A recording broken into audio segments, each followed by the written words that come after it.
লেখাই আছে যে ফ্রান্স, খুবই সফট কিন্তু ফ্রান্সের কম্বল সোয়ান ব্র্যান্ডের। এটা হলো জিরো কোরিয়া, আর প্লাস দিয়ে টেনে আপনার পশম উঠাতে পারবেন না। এখানে আপনার ত্রাণের জন্য বিভিন্ন রকম আইটেম আছে, বাচ্চাদের আইটেম আছে, চায়না আছে, আপনার Korean, Spain, France, Indian, Kashmiri 5 feet by 7 feet সফটের মধ্যে এমবোস করা, ফুল বডি, পাইপিং লাগানো। ফ্যামিলির সদস্য যদি আপনার 5-6 জন থাকে কোনো সমস্যা নেই, একটা কম্বলের নিচে শোয়ার ব্যবস্থা আছে।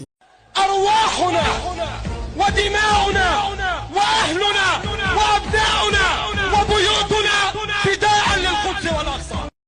হযরত ওসমান রাদিয়াল্লাহু তাআলা আনহু যে খেজুর বাগানটি ওয়াকফ করেছিলেন, সে বাগানটা আমরা পরিদর্শনে এসেছি। এখনো কিন্তু সেই খেজুর গাছ ওইভাবেই আছে। ওয়াকফ সম্পত্তি, এটাকে তো আর চেঞ্জ করা যায় না, পরিচর্যার জন্য আলাদা লোক রাখা আছে।